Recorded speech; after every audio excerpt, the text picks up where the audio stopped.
कुणाचा पैसा खाल्ला नाही, कुठल्याही माणसाला फसवलं नाही, कुठल्याही माणसाला 5 पैशासाठी केलं नाही. माझी इच्छा आहे की शोषित समाजाला अपेक्षित ठिकाणी सत्ता मिळावी, यासाठी महादेव जानकरनं आम्ही पूर्ण केलेलं आहे. मला मिळेल अगर न मिळेल पण हजारो पोरं खासदार आणि आमदार महादेव जानकरचं नाव घेऊन उभं राहतील, ही अपेक्षा आहे बांधवांनो.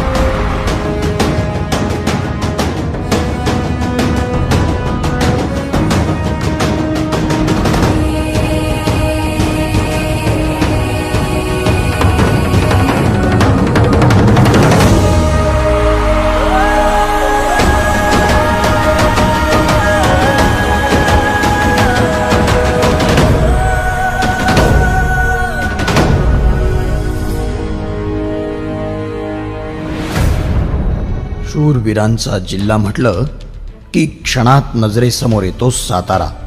याच सातारच्या क्रांतिकारी जिल्ह्यातील शेवटच्या टोकावर असणारं आणि सांगली जिल्ह्याच्या सीमेवर असणारं एक छोटंसं गाव पळसावडे.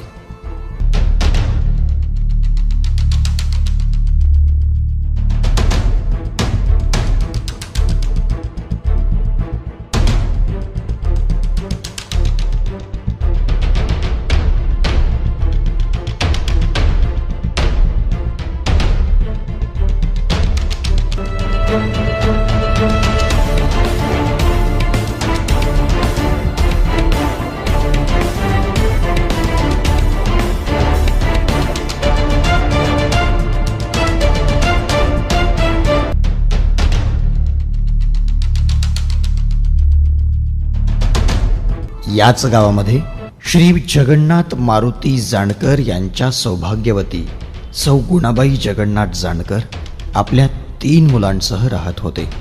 मेंढपाळ हा मुख्य व्यवसाय असल्याने नशिबी भटकंती करणं 5वीलाच पुजलेली असायची.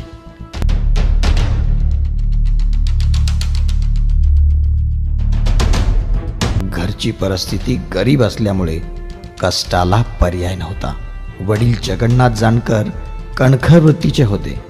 प्रामाणिकपणा, जिद्द, चिकाटी आणि दिलेला शब्द पाळणाऱ्यांपैकी एक होते. आई गुणाबाई जानकर ही साधी, सरळ आणि मनमिळावू स्वभावाची होती. शिक्षणाचं महत्त्व तिला माहीत होतं.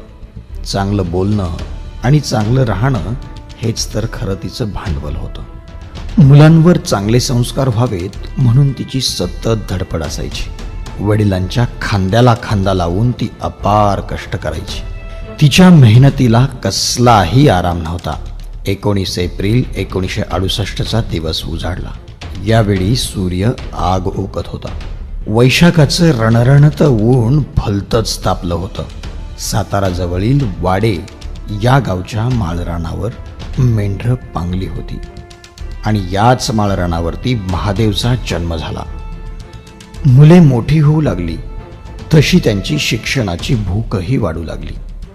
महादेव जानकर यांनी प्राथमिक शिक्षण गावीच पूर्ण केलं.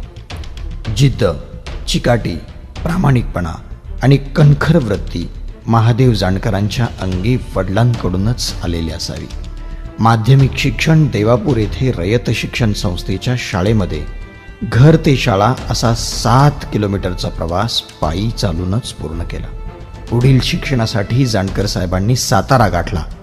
सतत काहीतरी वेगळं करण्याची अंगात असणारी उर्मी जानकर साहेबांना गप्प बसू देत नव्हती. बघता बघता कॉलेज संपलं. सगळ्याच आहे बाबा, आम्हाला कुणाच आम्ही वाईट, आई वडिलांना आम्हाला चांगले शिक्षण दिले आणि आम्ही चांगलेच आहे बाबाचे लेकरं. लहानपणापासून साहेबांचा जिद्दीच होता स्वभाव, तीच त्यांनी कडेला नेले. आणि त्यांनी शिक्षण झाल्यानंतर सर्व्हिस करायला पाहिजे होती ती की काय केलेलं नाही. आणि जी जिद्दीनं करेल ते करणारच असे साहेबाची पहिल्यापासूनच लहानपणापासून इच्छा होती. ती करून दाखवली आणि बहुजनाच्यासाठी झटले, शपथ घेतली, घर नाही, लग्न नाही, प्रपंच नाही, असं त्यांनी पुढची वाटचाल चालू केली आणि त्याचं आज कुठेतरी फळ दिसायला लागलं. गरिबीतनं आज जानकरांचे कुटुंब आज कॅबिनेट मंत्रिपत्र गेलं, त्याचा आम्हाला अभिमान आहे. ह्याच्या आधी आम्हाला कुठली पार्श्वभूमी नव्हती किंवा वडील कुठं राजकारणात नव्हतं किंवा भाऊ नव्हता, तरी तेवढ्यातून 30 वर्षे फिरून आज त्यांनी एवढं कॅबिनेट मंत्री घेतल्याबद्दल आम्हाला अभिमान आहे. नासच पुढं चालावं एवढी इच्छा आम्ही घर सहकार्य करत आहे. ते जानकर साहेब इंजिनियर आहेत, मी स्वतः वकील. आमचे थोरले भाऊ जरी अडाणी असले तरी त्यांचे जे 2 मुली आणि 1 मुलगा आमचा. तर आमचा जो मुलगा आत्ता जो आहे तो आज महाराष्ट्रामध्ये सगळ्यात टॉपमोस्ट जर्नलिस्ट आहे, की ज्याला विद्रोही साहित्यिक ज्याला म्हटलं जातं, की बहुजन म्हणजे पुरोगामी विचारवंताचा साहित्यिक ज्याला म्हटलं जातं, असा पुरोगामी विचाराचा एक रिपोर्टर म्हणून स्वरूप जानकर आज महाराष्ट्रात उभा आहे. आणि थोरल्या भावाच्या 2 कन्या आहेत आमच्या, दोन्ही मुली LLB आहेत आमच्या. हे आम्ही पहिल्यापासून ठरवलं होतं की परिवर्तन हे स्वतःपासून झालं पाहिजे. म्हणजे थोरली कन्या आमची ज्यावेळी LLB झाली, तिचं लग्न ठरलं गेलं, त्यावेळेला तिनं सुद्धा व्यक्त केलं की आमच्या साहेबांना त्या मुली भाऊ म्हणतात, मला जर साहेबांना म्हणतात तसं त्यांना भाऊ म्हणतात. तर ते मुलीने व्यक्त केली इच्छा आमच्यापाशी की यांना माझं लग्न करायचं आहे, पण माझ्या लग्नापासून आपल्या भावांच्या विचाराला कुठेतरी चालना मिळावी, असं काय मला करायचं आहे. म्हणून तिनं एक इच्छा व्यक्त केली होती की माझं लग्न सत्यशोधक पद्धतीने करायचं. एक धनगराचा मेंढराख्याचा साधा सरपंच नसणाऱ्या बापाचा मुलगा राज्याचा कॅबिनेट मंत्री होऊ शकतो. तर बाबासाहेबांनी ज्या बाबासाहेबांनी विचार बहुजनातला पोरगा कुळून पेला आहे, तो काय राष्ट्रनिर्माता बनू शकत नाही. आणि तो आदर्श या जनतेला द्यावा म्हणून माझं जानकरांनी ग्रहत्याग, ती घरची अवस्था, ही सगळं विसरून ह्या भारत देशातला बहुजन, प्रत्येक घर हे माझं घर आहे, माझे आईवडील माझे भाऊ राहतात, हीच माझं नुसतं घर नाही, तर बहुजन समाजातली सगळी माझी भावंड आहेत, ही सगळी एका रेषेत यावी ती. म्हणून आज महाराष्ट्राला दाखवून देतोय आपण की 2 पत्रेच्या खोल्यामध्ये अगदी माळ रानावरती घरामध्ये सगळ्या म्हणजे डिग्री असणारी माणसं असून सुद्धा आज ती माणसं सायकलून प्रवास करतात. का तर महाराष्ट्रातल्या कोणीतरी त्याचा आदर्श घ्यावा. नाही सगळ्याला जमला तरी एकानं तरी आदर्श घेऊन म्हणून की नाही माझं जानकरच्या घरी गेलं तर चहा कोरा मिळतो, बसाय गेलं तर उन्हात बसायला लागतंय. मग पुढील शिक्षणासाठी जानकर साहेबांनी सांगलीची वाट धरली. वालचंद कॉलेज सांगली येथे BE साठी प्रवेश घेतला. आपल्या आक्रमक भाषाशैलीने जानकर साहेब कॉलेजमध्ये नावारूपाला आले. अंगी असणाऱ्या सुप्त नेतृत्वाला वाव मिळू लागला आणि जानकर साहेब कॉलेजच्या जनरल सेक्रेटरीपदी नियुक्त झाले.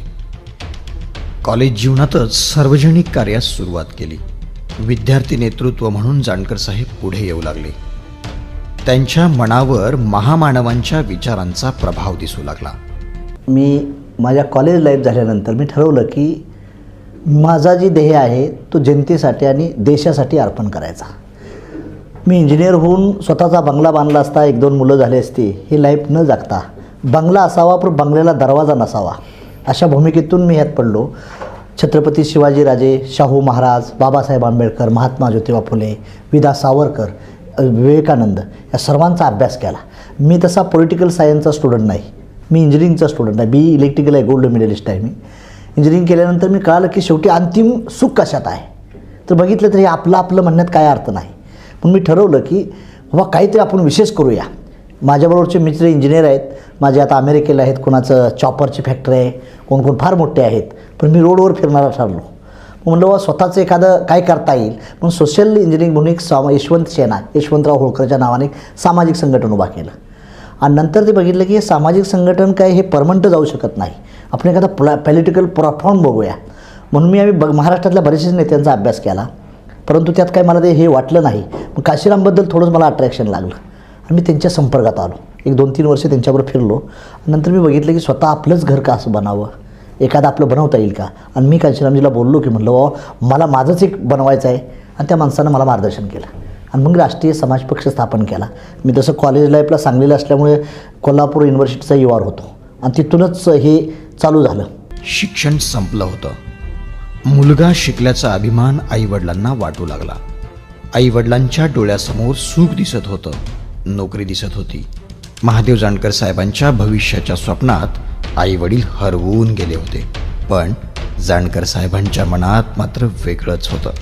आणि एका पर्वाला सुरुवात झाली. 1992 साली जानकर साहेबांनी पुन्हा नव्यानं यशवंत सेना या संघटनेची बांधणी करण्यास सुरुवात केली आणि मुंबईतील कुर्ला या ठिकाणी सर्व कार्यकर्त्यांच्या उपस्थितीत जानकर साहेबांची यशवंत सेनेच्या सरसेनापतीपदी निवड करण्यात आली. 1993 साली मसवड येथे शिरळोबा यात्रेनिमित्त माणगंगेच्या तीरावर महादेव जानकर साहेबांनी जाहीर सभेमध्ये शपथ घेतली. माझ्या प्रजा समान समाजाला राजा बनवल्याशिवाय मी घरी जाणार नाही. आई वडील कुटुंबाशी संबंध ठेवणार नाही. लग्न करणार नाही. माझे कोणत्याही बँकेत खाते असणार नाही. अशी शपथ घेऊन जानकर साहेबांच्या एका खडतर प्रवासाला सुरुवात झाली.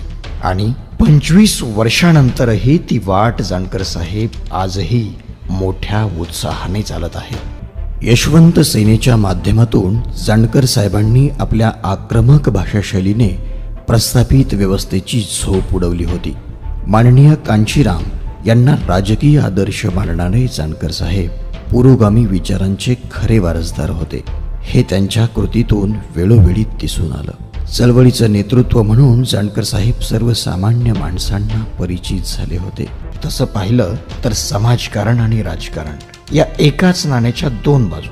म्हणून राजकारणाशिवाय तरणोपाय नाही असं वाटल्यावर जानकर साहेबांनी 31 मे 2003 रोजी पुण्यश्लोक राजमाता अहिल्यादेवी होळकर यांच्या जयंतीनिमित्त चौंडी येथे राष्ट्रीय समाज पक्षाची घोषणा केली. संसद भवन दिल्ली हेच लक्ष्य, सत्यशोधन, समाज प्रबोधन, राष्ट्र संघटन हे ध्येय ठेवलं आणि आपला झेंडा निश्चित केला. 29 ऑगस्ट 2003 रोजी राष्ट्रीय समाज पक्षाला भारतीय निवडणूक आयोग दिल्ली यांच्याकडून मान्यता प्राप्त झाली आणि 31 जानेवारी 2004ला राष्ट्रीय समाज पक्षाच्या केंद्रीय कार्यालयाचं उद्घाटन मुंबई फोर्ट येथे करून बदल आम्ही घडवणार असा निर्धार करून राष्ट्रीय समाज पक्ष राजकीय पटलावर साम्राज्य विस्तारू लागला. राष्ट्रीय समाज पक्षाच्या माध्यमातून गल्लीपासून दिल्लीपर्यंत प्रस्थापित व्यवस्थेच्या विरोधात एक आक्रमक चळवळ उभी केली. जे झोपले होते त्यांना उठवून बसवलं, जे उठून बसले होते त्यांना उभे राहायला शिकवलं आणि जे उभे राहिले होते त्यांना चालायला शिकवलं. की जानकर साहेबांनी का नाही कुठलाही शब्द पाळलेला आहे. हे शब्द वाया जाणार नाही त्यांचा, शेळ्या मेंढ्यासाठी किंवा आणि कुठल्या कामासाठी. महादेव जानकर हे मेंढरवाड्याचा मुलगा असताना आणि जानकर साहेब यांचा आम्हाला फार अभिमान आहे मोठा. बहुजनातील महामानवांच्या विचारधारेच्या आधारावर जानकर साहेबांनी राष्ट्रीय समाज पक्षाला गती दिली.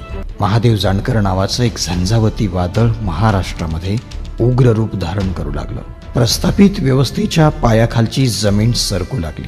जानकर साहेबांना कोणताही राजकीय वारसा नसतानाही त्यांनी गावगाड्यातल्या 18 पगड जातीच्या सर्वसामान्य माणसाच्या दुःखाची नस ओळखली होती. इथल्या शोषित, दुर्लक्षित, उपेक्षित, विस्थापित, वंचित समाज घटकांना समान न्याय आणि भागीदारी दिल्याशिवाय त्यांचं हित होणार नाही हे जानकर साहेबांना पक्क ठाऊक होतं. जानकर साहेबांच्या त्यागी, निस्वार्थी, बुद्धिमानी आणि निर्भीड नेतृत्वाखाली राष्ट्रीय समाज पक्षाची सुरुवात झाली. बहुजन समाजाच्या दुरावस्थेबद्दलची तळमळ जानकर साहेबांना स्वस्थ बसू देत नव्हती. राष्ट्रीय समाज पक्ष हा एक वैचारिक परिवर्तनाचं मिशन बनवून आपली ओळख निर्माण करू लागला. बहुजनांची चळवळ ही उक्तीतून नव्हे तर कृतीतून दिसली पाहिजे म्हणून जानकर साहेबांनी देशाच्या स्वातंत्र्यासाठी आपलं सर्वस्व पणाला लावणाऱ्या महापुरुषांच्या दुर्लक्षित इतिहासाला आणि त्यांच्या ऊर्जास्थळांना उचित सन्मान देण्यासाठी महापुरुषांच्या जन्मगावी त्यांच्या जयंत्या घेऊन त्यांच्या विचारांचा वारसा अंमलात आणून बहुजन समाजाला त्यांच्या अस्तित्वाची जाणीव राष्ट्रीय समाज पक्ष करून देऊ लागला. जानकर साहेबांनी उपेक्षित बहुजन समाजाला अपेक्षित ठिकाणी घेऊन जाण्याची भीष्म प्रतिज्ञा केली होती. वाड्या वस्त्यांपासून शहरापर्यंतचा सर्व भाग जानकर साहेबांनी पिंजून काढला होता. भूक लागेल तिथं जेवण, तहान लागेल तिथं पाणी आणि जिथं रात्र होईल तिथंच झोप असा दिनक्रम चालू होता. निश्चित राहण्याचं कोणतंही एक असं ठिकाणच नव्हतं. बहुजन समाजाच्या न्याय हक्कासाठी लोकशाहीच्या मार्गाने जानकर साहेबांनी राष्ट्रीय समाज पक्षाच्या माध्यमातून अनेक आंदोलनातून अनेक मोर्चातून झोपेचं सोंग घेणाऱ्या प्रस्थापित व्यवस्थेला वठणीवर आणलं. प्रत्येक लढ्यात यश मिळू लागलं आणि जानकर साहेब बहुजनांचे आयडॉल म्हणून देशाच्या राजकीय पटलावर भल्या भल्यांना दखल घेण्यास भाग पडू लागलं. कुणाचा पैसा खाल्ला नाही, कुठल्याही माणसाला फसवलं नाही, कुठल्याही माणसाला 5 पैसाठी केलं नाही. माझी इच्छा आहे की शोषित समाजाला अपेक्षित ठिकाणी सत्ता मिळावी, यासाठी महादेव जानकरनं अग्निकुंड केलेलं आहे. मला मिळेल अगर न मिळेल पण हजारो पोरं खासदार आणि आमदार महादेव जानकरचं नाव घेऊन उभं राहतील, ही अपेक्षा आहे बांधवांनो.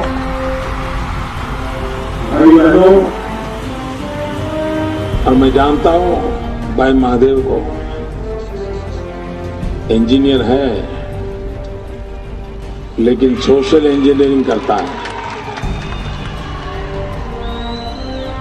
20 साल हो गए वो घर नहीं गया. क्यों? उसने मन में ठान ली है समाज के लिए जीने की है, समाज के लिए कुछ करने की है. और विशेष करके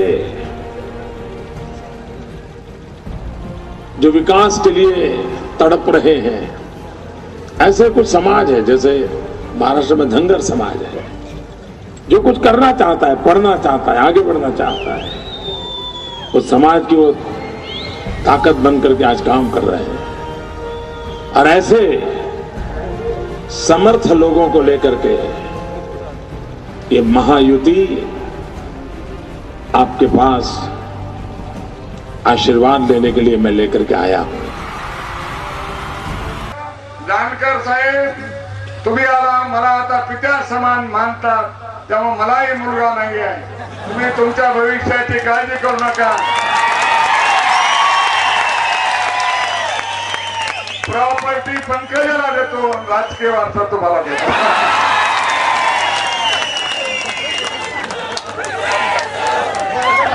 5 वर्ष झाले जानकर साहेब राखी पौर्णिमेला आणि भाऊबीजेला न चुकता माझ्याकडे येतात आणि मला आशीर्वाद देतात मोठ्या भावाच्या नात्याने. मुंडे साहेब असतानाच हे आमचा नवीन नातं निर्माण झालं आणि तेव्हापासून ते जानकर साहेबांनी जपलंही. आम्हाला काही दिवाळी करायची नव्हती यावर्षीसुद्धा, अजून आमचा मूड नॉर्मलमध्ये आलं नाही, आई वगैरे आम्ही कोणीच बाहेर गेलो नाही. पण आज जानकर साहेब आल्यानंतर, आज त्यांना ओवाळल्यानंतर असं म्हणजे एक मोठं कोणीतरी आपल्याला आशीर्वाद द्यायला आला, याचा आनंद वाटला. मी यापूर्वी या कार्यक्रमाला अनेकदा आलोय, पण एवढा मोठा जनसमुदाय यापूर्वी पाहिला नाही. मला हे कळत नाही की जानकर हरलेत का जिंकले. कारण हरलेली माणसं तोंड लपवून घरात फिरत असतात, पण हा वाघ आता पुन्हा मैदानात उतरला.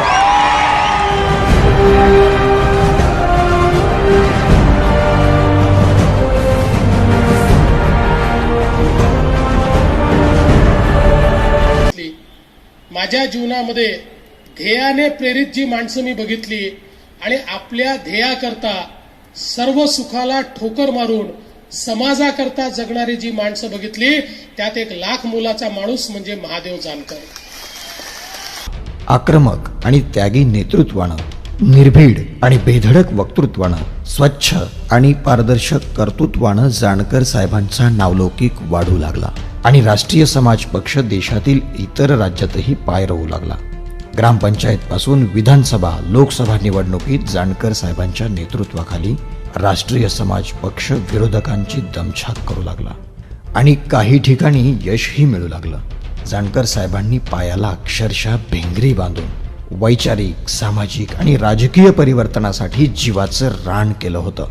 बहुजन समाजाप्रती असणारी तळमळ ही जानकर साहेबांच्या कृतीतून वेळोवेळी दिसून आली.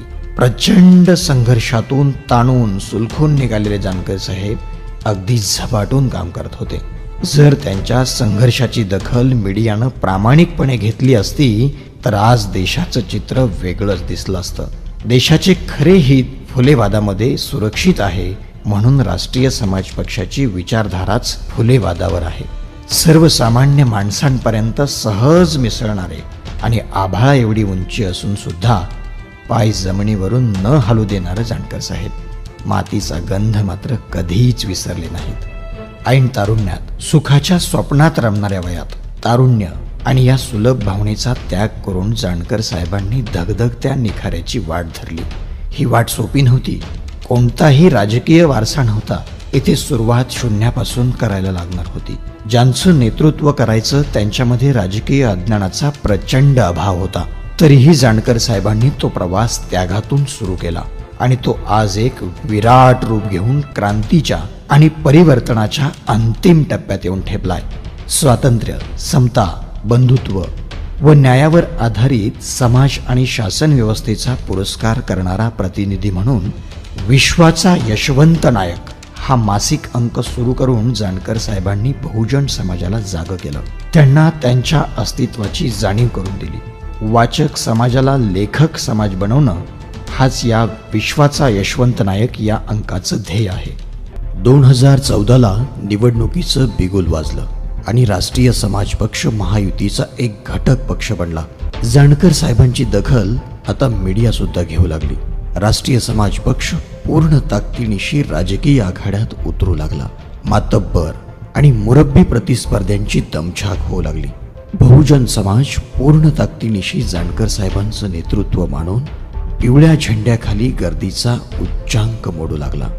सत्ता परिवर्तनात जानकर साहेबांनी महत्वाची भूमिका घेतली होती. माझं म्हणणं की शांत युवकांनो, शांत डोक्याने चला. आजपर्यंत आम्ही बुद्धीने चाललो नाही म्हणून या प्रस्थापित नेत्यांना आपल्याला उल्लू बनवलेला आहे. प्रस्थापित नेत्यांची मस्ती जर उल्लू बनवून नीट करायची असेल तर आपल्याला चांगल्या डोक्याने जावं लागणार आहे. आरक्षण मिळणार आहे. महाराष्ट्र सरकारला सांगू इच्छितो, ये तो खुद झाकी है और बहुत कुछ बाकी है. आमचं म्हणणं आहे, आरक्षण आम्ही कुणाची भीक म्हणून सरकारला मागत नाही. तो आमचा हक्क आहे. भाऊबल तो योद्धा श्रेष्ठ आणि बुद्धिबल तो जगश्रेष्ठ. आम्हाला बुद्धीनं दाखवायचं आहे. आम्ही चंद्रगुप्त मौर्याची औलाद आहे. राजमाता महाराणी हक्कांची औलाद आहे. आम्हाला कुणा अन्याय करायचा नाही. बांधवांनो, आपण मंडळीनं शांत चित्तानं हे ऐकून आंदोलन यशस्वी करण्याचा प्रयत्न करावा हीच मी कळकळीची विनंती करतो. आजही मीडियाला माझी विनंती आहे, देशाच्या सरकारला, राज्याच्या सरकारला कळू द्या, ही माणसं पैसे देऊन आणली नाहीत तर स्वतःच्या हिमतीनं स्वतःच्या पैशाने आले. आम्ही म्हणणार अरे छोटं आंदोलन झालं का ब्रेकिंग न्यूज करताय.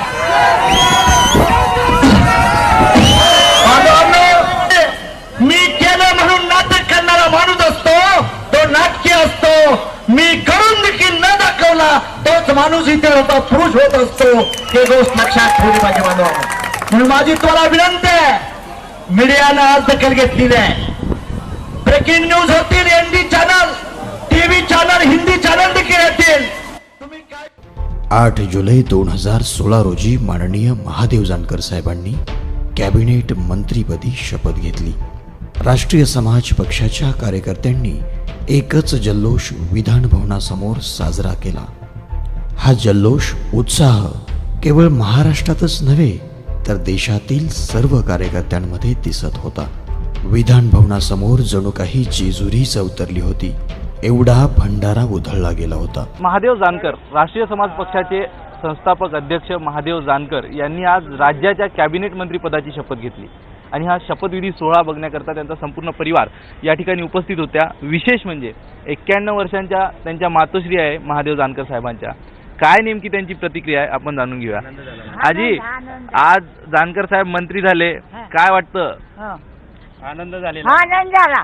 अच्छा. परमेश्वराने केला, मी केला, माझ्या आत्म्याने केला. अच्छा. हा, न्याय आहे. खूप वर्षापासून साहेबाची इच्छा होती महादेव भाऊची मंत्री व्हावं. काय वाटतं आज? लोकांनी हे केल्यामुळे मला लोकांना सगळं केलं चांगलं. अच्छा मी काय केलं? मी काय केलं? मी जन्म दिला. अच्छा. आज साहेबांनी नवीन साडी वगैरे घालून आले आहे, काय सांगाल? साडी घेतली. अच्छा घेतली आज घेतली. साडी घेतली. साडी घेतो. अच्छा. आज काही घरी मग गोडधोड साहेबांसाठी वाटणार पेढे. काय गोडधोड काय आज? पेढे वाटणार म्हणा. पेढे वाटणार. अच्छा. हा पेढे वाटणार. पेढे अच्छा. आपलं समाज सगळ्या समाजाला सांगते. अच्छा. मला झाला पण तुमच्या वाट्यात घातलं सांभाळायचं. सर्वांचं म्हणते. आपलं सांभाळा काय बी करा पण देवानं सांगली की साहेब असेच साहेब नेहमी मंत्री व्हावं वाटते तुम्हाला? नेहमी झाले पाहिजे साहेब. हा हा हा हा नेहमी आत्मा बोलते या माणूस काय बोलते. अतिशय भावुक झाले आहेत महादेव जानकर यांच्या मातोश्री आणि त्यांची इच्छा आहे की मी जरी जन्म दिला असला तरी समाजाने महादेव जानकर यांना मोठं केलंय आणि समाजाच्या हितासाठी महादेव जानकर यांच्या हातून सत्कार्य घडावे अशी इच्छा त्यांनी बोलून दाखवली आहे. मंत्री म्हणून जानकर साहेबांना मिळालेल्या खात्याला नावलौकिक आणि न्याय मिळवून देण्यास जानकर साहेब यशस्वी झाले होते. अशा लोकनेत्यास जनसामान्यांचा सलाम.